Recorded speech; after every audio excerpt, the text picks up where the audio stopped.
into Pensacola. Let us know and we will share the results tomorrow. Hey, before we get to our break, I want to talk about the Santa Rosa Education Foundation and the Navarre Chamber. They celebrated the reopening of the Little Red Schoolhouse Teacher Supply Depot South. This was the ribbon cutting. We got some video and pictures. Basically, this is a program through the Education Foundation that provides free classroom supplies to Santa Rosa County teachers, because we hear so many stories about how they're dipping into their own money just to get the essentials in the classroom. Paper, pencils, notebooks, even hygiene products. It reduced the out-of-pocket costs for educators and ensuring the students have everything they need, of course, supported through community donations and grants. So thanks to everybody who helped. Hey, get your pictures into us. We want to see them right here on the show. You can use Chime In. You text WEAR TV to 95577 or just look for the Chime In tab on the website. This is such an interesting story. A Philadelphia family slamming the medical examiner's office over the cause of death of a loved one, how she died, and what the ME says about it more than a decade later. Murder, or was it suicide? And two Okaloosa County deputies recognized for heroism what they did to earn the Sheriff's Medal of Merit. And I think you should toast those gentlemen, absolutely, yes, with a Morning Current coffee break. See ya.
A Philadelphia woman's family is slamming the city's medical examiner after her stabbing death was ruled a suicide. Ellen Greenberg, she died in 2011. 27-year-old first grade teacher was found at her home. Now here's the deal. She was stabbed at least 20 times around her head, neck, back, and heart. Her body was covered with bruises. Police initially thought homicide. Then the medical examiner changed the cause of death to suicide. And that sparked years of battle to get the case re-examined. The new report really surprised the family because it confirms death by suicide. The chief medical examiner saying Greenberg would have been capable of inflicting these wounds on herself. No sign of struggle, they say, or an intruder. No defensive wounds. They says one stab wound that could have been self-inflicted was actually caused during the autopsy. This morning, Lending Tree mourning the loss of their founder and CEO, Doug Lebda, after an ATV accident. They say it happened Sunday. Not clear exactly what happened. He founded Lending Tree way back in '96 to simplify the loan shopping process out of Charlotte, North Carolina. The platform launched nationally in 1998, went public in 2000. He was the company's CEO, and now they're under the COO. The gentleman under him has been appointed to move up and run the company. In the wake of all the change, their shares fell more than 2% yesterday. And again, a lot more details that we'll need to learn about this story. Talk about this for a second. Yet another deadly fiery plane crash. This one killed 2 people. In Massachusetts, Dartmouth specifically, on Monday morning, and it shut down both lanes of Highway 195. Reports saying the plane's fuselage ended up right there in the median of the highway. You can see it really. Other debris was found in the surrounding woods. Police say that a husband and wife from Rhode Island on board. They are both killed. Thomas and Agatha Perkins, ages 68 and 66. They were found in the airplane, pronounced dead at the scene. A woman driving on the highway injured by the debris, not life-threatening. Of course, the NTSB is investigating. We do know the plane was headed to Wisconsin, but it is just not clear yet what led to the crash or whether weather was a factor. How about this? The actions of 2 Okaloosa County deputies are earning them the Sheriff's Medal of Merit. The incident was back in July 6th of this year. Deputies Justin Spence and Makina Ace Moreno have been awarded for their exceptional courage, professionalism, and teamwork. It was a life-threatening armed disturbance, we're told. OCSO saying Deputy Spence saw 2 people struggling over a gun in the parking lot of Hurricane Lanes. They say Deputy Spence jumped in and wrestled the gun away. Deputy Ace Moreno heard the commotion. He ran to help Deputy Spence, providing a lot of support. They worked together to secure the firearm and restrain the suspect. There were no injuries. Shout out to our OCSO. Woo, Brooke.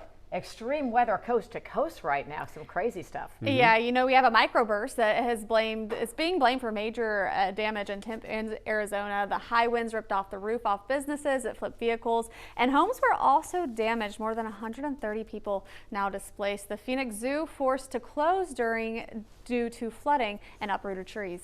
And then in Mexico, heavy rains, landslides. There, I think the death tally right now is at about 64. Los Angeles bracing for rain and possible mudslides, and they're still recovering from this wildfires in January. Yeah, and there have been some mandatory evacuations ordered there too. And the powerful nor'easter, it turned deadly. A woman in New York was killed when heavy winds blew a solar panel off a carport.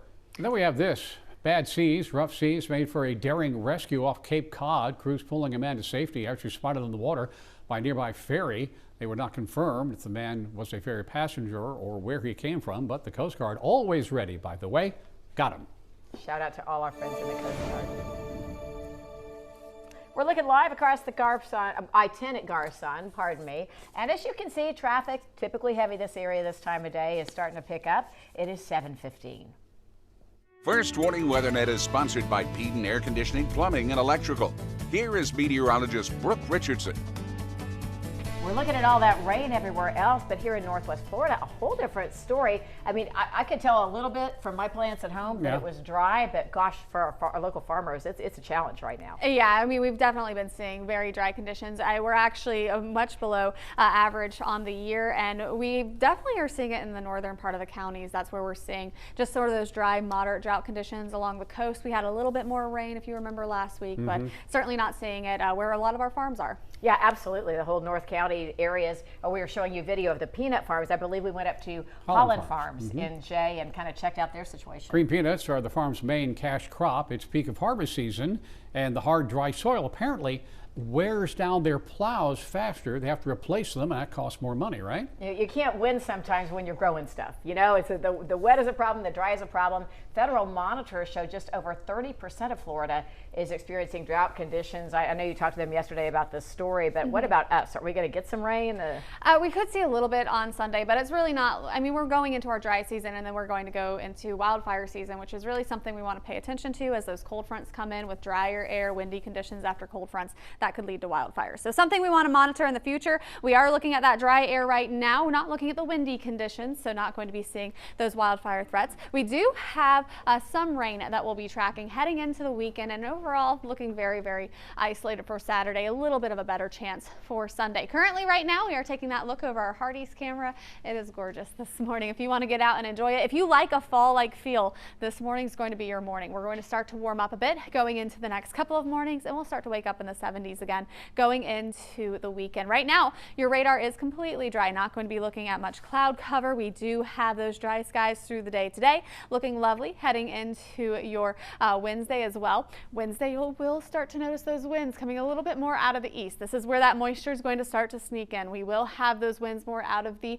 southeast going into your Thursday, and that is where we will have some more moisture. So that's why we're actually going to start to warm up, especially through those overnight temperatures, because right now 50s, 60s, that dry air certainly keeping us cooler. Not going to be the case over the next couple of days. Our overnight temperatures will be changing, but our highs not changing too much. We're in the mid 80s for your highs today, low to mid 80s through the weekend. So we're going to stay maybe about 5 degrees different there going into the weekend. Now let's take a look at the dry air, because it's around for today. Tomorrow, Thursday, you'll start to feel that humidity. We'll feel it for Friday through the weekend, a bit higher for the weekend, but that's also where we will have sort of our rain chances moving in. So it'll just be coming in with that rain chance. Now tropics wise, we still have a name stormed out there. That's going to be Tropical Storm Lorenzo. The good news with Lorenzo, it is no threat to land, as it is going to continue in the open waters of the Atlantic. It has been very active in the Atlantic, but most of our storms have been turning well before the U.S. So that's what we're seeing with Lorenzo, and it is no threat to land. Sea-tone rain forecast for you today. 1 foot for the Gulf. Winds are variable at about 5 knots, and we do have your green flags flying, likely to stay green as you go throughout your day. Should be looking lovely. We should be seeing perfect conditions. Always use caution when entering the Gulf, however. Here's a look at that week ahead. We have a beautiful week. We will be seeing some small changes, though. Gorgeous today through really Friday. It's just going to be a little bit warmer through those overnights going Thursday morning, Friday morning, not going to be quite as cool. We will be seeing our small rain chance build in on Saturday, 20% chance, so shouldn't be ruining any of those plans. 50% chance on your Sunday, so you want to watch for that rain chance on Sunday. Monday, we will be looking a bit drier. It's going to also start to cool off again, back in the low 60s as you wake up Monday morning. Coming up, actor Alec Baldwin back in the headlines. Oh, we love it. What he's apologizing to his wife about this morning. Stay with us on the Morning Current.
Before we get started, I think certainly kudos to Brooke for actually doing the Macarena. Woo, that was Yeah. good. I learned it in elementary school. We did it during what was it, choir? I don't remember. How's what it we go sang. again, Heidi? It's one Mac, a two Mac. My mom did it when she was pregnant, and it turned. Okay. We're not supposed to be talking about this. All right, let's talk about Alec Baldwin. He crashed his wife's car. And it's news, people, so let's get to it. It happened Monday in East Hampton. He says the garbage truck cut him off.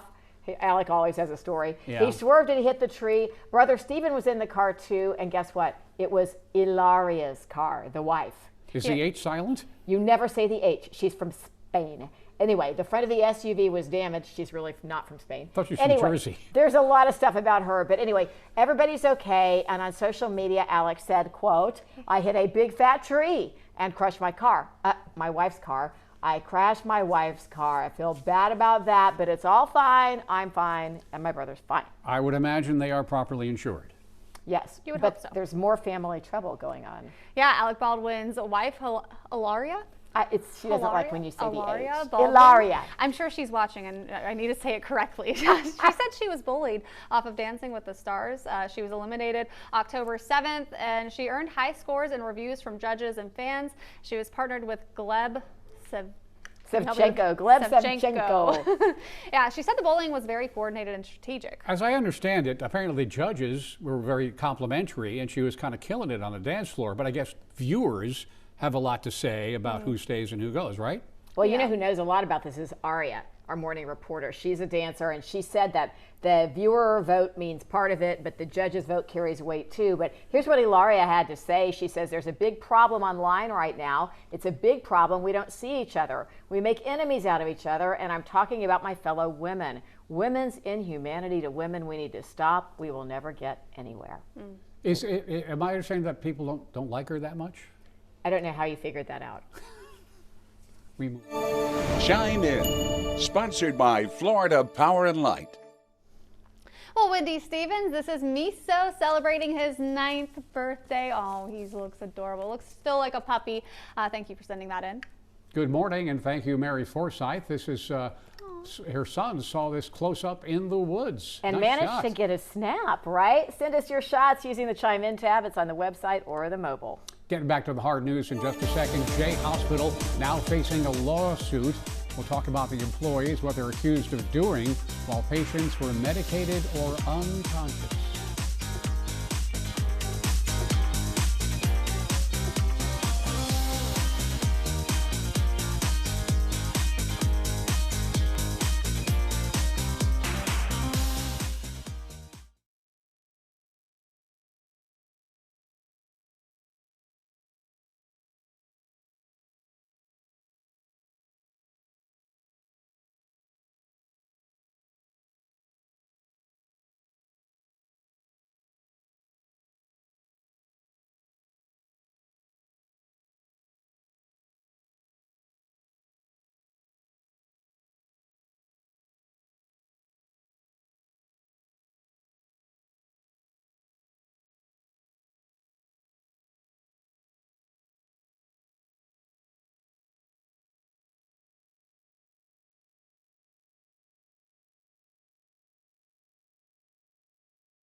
The trade war continues on between the U.S. and China, back and forth, and a new report looks at the impact on American consumers. Some new tariffs take effect today. It's going to affect kitchen cabinets, your bathroom vanities, upholstered furniture, lumber as well. U.S. and China imposing new port fees on each other. Now, China's being accusing us of a little tit for tat.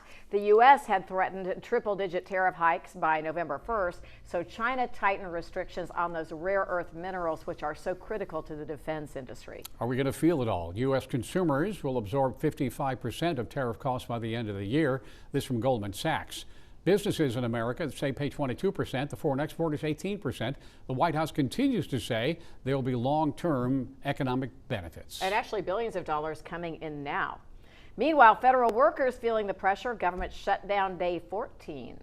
They got their final paycheck, and the administration has fired more than 4,000 furloughed federal workers, including many in the Department of Education. ABC News is reporting the special education staff inside the DOE specifically has been, quote, decimated. Overnight, we learned dozens of federal employees working on substance abuse and mental health were laid off.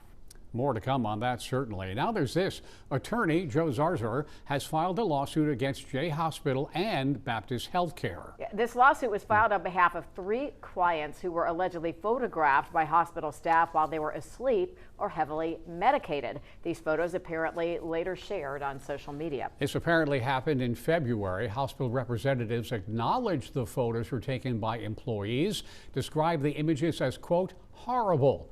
Zarzor says hospital reps approached the victims offering money in exchange for signing some legal releases related to the incidents. And apparently the victims have never been able to actually see the photos. Baptist does acknowledge that 4 female employees were fired. They were reported to their licensing boards as well as law enforcement. And right now, Joe Zarzor is offering a $5,000 reward to the first person who will provide these photos. A lot more coming on that, I am sure. A grand jury has been convened in Tallahassee with the investigation into Hope, Florida. This has been pending. We told you first about it, I think, our first week here on the Morning Current. The Hope Florida Foundation is a branch of the organization founded by First Lady Casey DeSantis. It was designed to help people get off government assistance. Hope Florida is accused of getting $10 million of Medicaid settlement money and then sending that money to a political action committee to fight Florida's recreational marijuana amendments. State Representative Alex Andrade has told us that the money shift amounts to fraud as well as money laundering and a misuse of taxpayer funds. The grand jurors will decide whether criminal charges are warranted. It is Fair Week.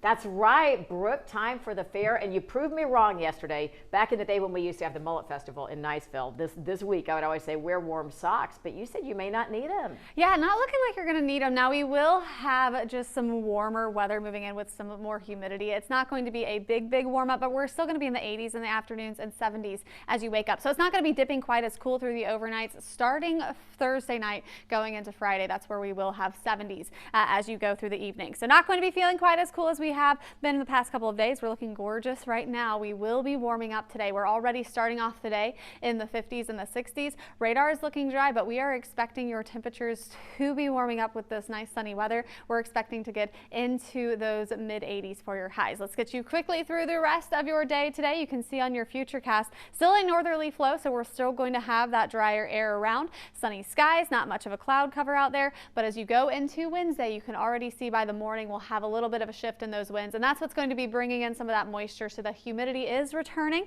right in time for a chance of some rain heading into the weekend. We'll be tracking out your next chance of rain coming up in just a bit. Let's check out the interstate. This is I-10 near the way station, pretty much at the state line this morning. Not a lot going on there. We see one truck on the side of the road, but there's no issue there really. Have a nice drive this morning. The former Pensacola daycare owner who was charged with felony money laundering is talking to us now for the first time since the charges against her were dropped. Rasha Hill was arrested by the Florida Department of Law Enforcement in March, charged with felony money laundering after making wire transfers and cash withdrawals totaling over $340,000 under a year. Now, we have reported that a confidential informant told the Florida Department of Law Enforcement that Hill was laundering drug money through her daycares, but those charges were dropped last week. In the meantime, Hill says she's had to close all 3 of her businesses, including 2 daycares. They destroyed my home. They sent a force to my home, SWAT team at the door with guns and everything. But it's already too late. In the world's eyes, I've already been prosecuted. I have to rebuild my whole life. Can't get a house because I done been evicted because of the mess they've made. So how do we clean it up? This here is just pure ludicrous. And I just want answers, you know, I just want justice for me and my family. You know, when you step and poop, you have to wipe it off. So with that being said, someone is gonna have to wipe it off. There's more. There's more. Court records show that FDLE did find $50,000 worth of jewelry, a money counter machine, and several guns at Hill's home. Hill says she purchased everything they found legally with revenue from her daycares. And this status is even a bit difficult to understand. The Santa Rosa County Clerk of Court office is listing this case as closed, but the Florida Department of Law Enforcement tells us it is still an active investigation. At this point, it is not clear whether Hill intends to take legal action. A few things we're trying to find out, of course. We haven't found out yet, but we will, I hope. Why were the charges dropped? Could she also be charged in this investigation again down the line? And we're hearing about this CI. Could this confidential informant face consequences since Hill's charges were dropped? We have reached out to the state attorney's office for comment. We are waiting to hear back. We've been covering this case since March. You can scan the QR code on your screen, take you to our full coverage of the investigation from the arrest to the charges being dropped. Coming up on the morning, current social media and preteens, what just 1 hour of TikTok and Instagram can do to their test scores. Caught on camera, an unexpected visitor sent a homeowner and his dog running for the house. Now, we're going to take a moment to enjoy a coffee break. Cheers.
$7:38 now, and we have talked so much on this show about the impact of social media on mental health. for young people. But a new study looks at the impact on their learning. The study published yesterday in JAMA looked at students ages 9 to 13. Not surprisingly, they found the more time children spend on sites like TikTok, Instagram, the lower their scores on reading and memory tests. Yeah, and even just 1 hour a day on social media was found to have impact. The study found about 1 hour per day on social media led to test scores 1 or 2 points lower, and those spending more time on social media saw a 4 to 5 point drop. As it happens, Instagram, effective today, is actually limiting what teens can see and do on the platform. If there's a user under 18 and they search for an adult topic or an account that typically posts content deemed inappropriate, that content will be banned. And a study found that nearly 2/3 of kids start using social media before the age of 13. We want to know what you think. Yeah, you can point your camera at the QR code and tell us at what age should kids be able to start using social media. You can see younger than 10, 14 to 17, 11 to 13, or other. Interesting responses. Yeah. All right, a new tool could help us understand Alzheimer's and other causes of cognitive decline. They call it the long goodbye. FDA cleared a blood-based biomarker test developed by Roche Diagnostics and Eli Lilly. Could be used by primary care docs to help rule out Alzheimer's diagnosis, identifying patients who are unlikely to have the disease. Yeah, other patients would be recommended for further testing. Test is intended for adults 55 and older who are showing signs or symptoms of cognitive decline. The study was published earlier this year, estimates 2 in 5 people over the age of 55 in the U.S. will develop dementia in later years. And 92% of adults who do have mild cognitive impairment could be going diagnosed. So this is actually the second biomarker cleared by the FDA, and I know so many of us have been in touch, so this research feels profoundly important. If you have any interest in the stories we talk about here on the Morning Current, you can find out more about them all, see them all on YouTube. We have our top local national stories. You can scroll all sorts of the YouTube shorts for quick bites of our good content. Also check out the Morning Minute. We do it every day. It's a 60-second rundown of all the top stories. All right, more ahead, a scary moment shot on camera. You probably know what ran at this gentleman, but if you don't, we'll have more of the story.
I'm really hoping in my lifetime we get to Mars. I haven't got that much lifetime left, but Well, A, we don't know about all that, but B, it could happen. SpaceX is working on it for sure. They had an hour-long test flight of the Starship mega rocket on the books now. Yeah, it was expected to be the last test mission for the current version of the Starship prototypes. It's the 11th Starship test flight. The company has been working to develop a vehicle to complete a moon landing for NASA that's planned for 2027. the Super Heavy booster landed in the Gulf near the launch facility in Texas after separating from the Starship spacecraft. About an hour later, the Starship hit the Indian Ocean. Company plans to debut a scaled-up version for the next flight. All right, we go now to a scary moment, and it would be, but it was caught on camera and shared by the viewer. Thank you, Dominic Cummings, for sending us this moment that happened in your backyard.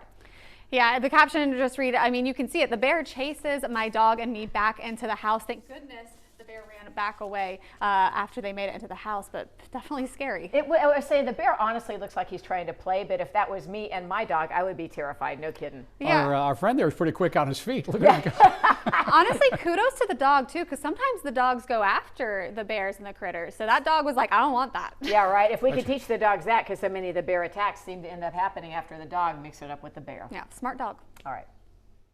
First Warning WeatherNet is sponsored by Peden Air Conditioning, Plumbing, and Electrical. Here is meteorologist Brooke Richardson. Meteorologist, marathoner, soon to be an Iron Man. I'll take it all. I'll take it. I'll be called that. They should call it an Iron Person, don't they think? I can be called anything. We got the Iron Man coming up, right? Yeah. It's technically 2 weeks, but we're going to call it 3 weeks because it's closer to 3 weeks than 2 weeks. All right, speaking of. Yes, okay, so this was, I mean, exciting for me. Might not be exciting for you, but the men's American marathon record was broken at the Chicago Marathon by Connor Mantz, an up-and-coming American marathoner. And to be honest, on the world stage, our American men haven't been competing as fast. We've been seeing a lot of the Kenyans go faster, but Connor Mantz, 2:04:43 for the marathon. That translates to 4 minutes and 41 seconds per mile for 26 miles. I can't even do that for a quarter of a mile. I got chills when you said that. It is insane. It's the fastest marathon ever run by an American. So really, really cool. And he's young in his career. And this is what he does. Yeah, this is what he does. He's a professional runner, and he came in 4th. Overall. So it's really exciting for the Americans where you could be actually competing on the world stage. So Go USA. Yeah, go USA. We're excited. Gotta love it. Well, we want to keep you for the weather though. Yeah, I'm not gonna be that fast, but we do have some very nice running weather if you want to head out. I know we did have the Pensacola Half Marathon this past weekend, and the weather was stunning for that. We are going to have a little bit of a change coming up this weekend. So if you do have any of those runs planned this weekend, it's going to be just a little touch humider, but not going to be looking too bad overall. We do have that gorgeous weather this morning though, so if you want to get that long run in, today looks like the best day as we do have those cooler temperatures still around right now. It is going to change as you head into your afternoon back into the mid 80s. Nice calm clear skies currently over our radar, and we will be looking at very dry conditions heading into your day today. Going into Wednesday, we're going to have some changes. Our winds are going to come a little bit more out of the east. That's going to help to increase some moisture content. We're going to feel that humidity a little more muggy going into the end of the week and the weekend. So that is what we will be watching heading into the weekend as we have more humidity. It's going to be warmer overnight, and we will be seeing rain with this as well. Small chance Saturday, a bit of an increased chance for Sunday. Now your temperatures right now, 50s and 60s. It is looking nice and cool this morning. Not going to be the case heading later into the morning.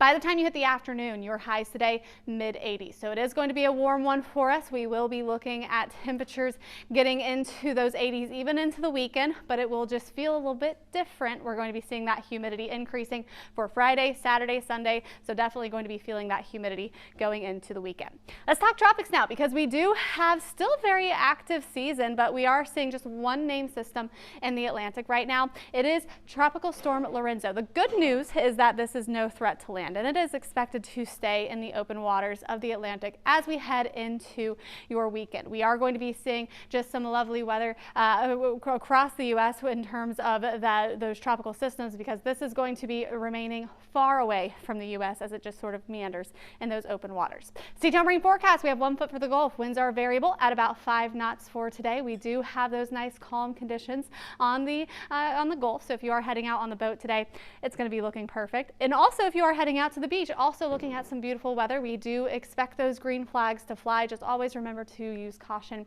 when entering the Gulf. It should be looking lovely as you go into your afternoon. Here's a look at that week ahead. We have some beautiful weather for you. It's going to be a little bit cooler this morning than what we'll see the next couple of mornings, getting into the mid to upper 60s for that Wednesday, mid to upper 60s for Thursday morning, 70s as you wake up Friday, so that's where that humidity starts to build in. Will be a bit warmer through the mornings and the overnights, not going to feel quite as fall-like through the weekend for those mornings.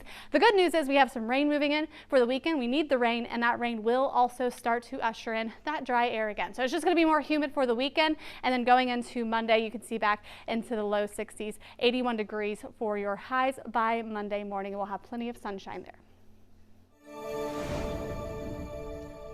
We offer a live shot of the Interstate I-10 near Pensacola Boulevard. All is well there, but we have reports on I-10 from Beulah to Escambia Bay. A number of traffic incidents specifically. Couldn't tell you, but if it's part of your morning ride, be aware.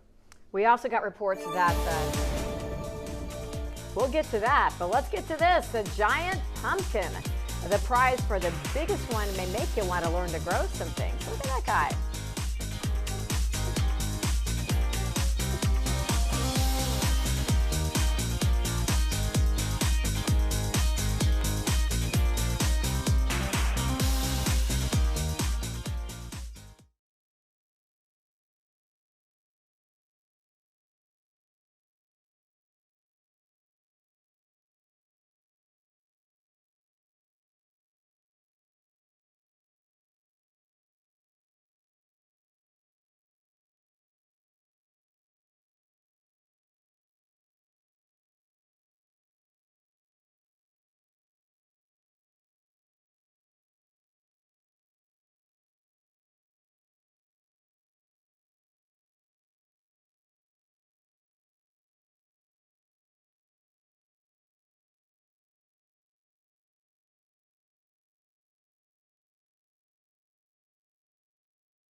Welcome back to the Morning Current. Today's October 14th. October 14th.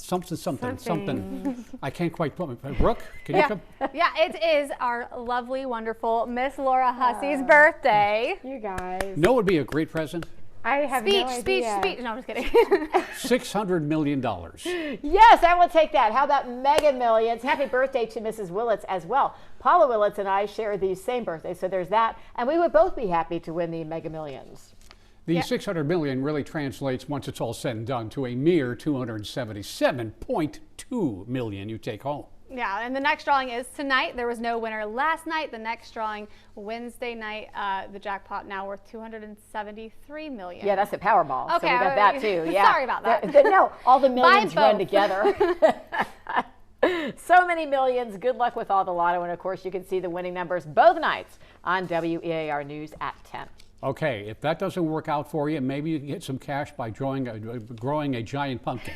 Okay, once I started gardening, I learned how hard it is to grow any vegetable at all, even one like this. Well, check this out. This is Monday in Half Moon Bay, California. Brandon Dewan grew that bad boy. He won the contest with the 2,346-pound winner. Dawson was a runner-up last year, so he definitely wanted to win this year. He won more than $21,000. That works out to $9 per pound. If he had broken the world record, he would have gotten a $30,000 bonus. But I want to go through all the things that he says help him grow the giant pumpkin. He says he starts with the perfect seed. Well, that makes sense. Often, he says, from the Atlantic giant pumpkin. Giant pumpkins can take in hundreds of gallons of water in a day. And they can grow by like 40 to 50 pounds every single day. So when the patch starts to really spread out, they cull all the little ones to get out of the big ones, so all the nutrients go to the big guy.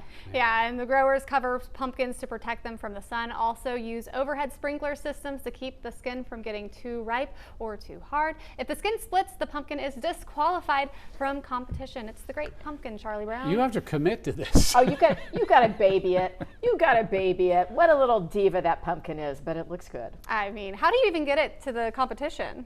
Flatbed? That's a Yeah, lot. so many questions. You put it in the back of an F-150 before. There we go. Pick it up. We'll be right back.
Well, we do have just some lovely weather as we head into the rest of your week with a little bit more humidity building in, so it is going to be warmer starting Friday morning.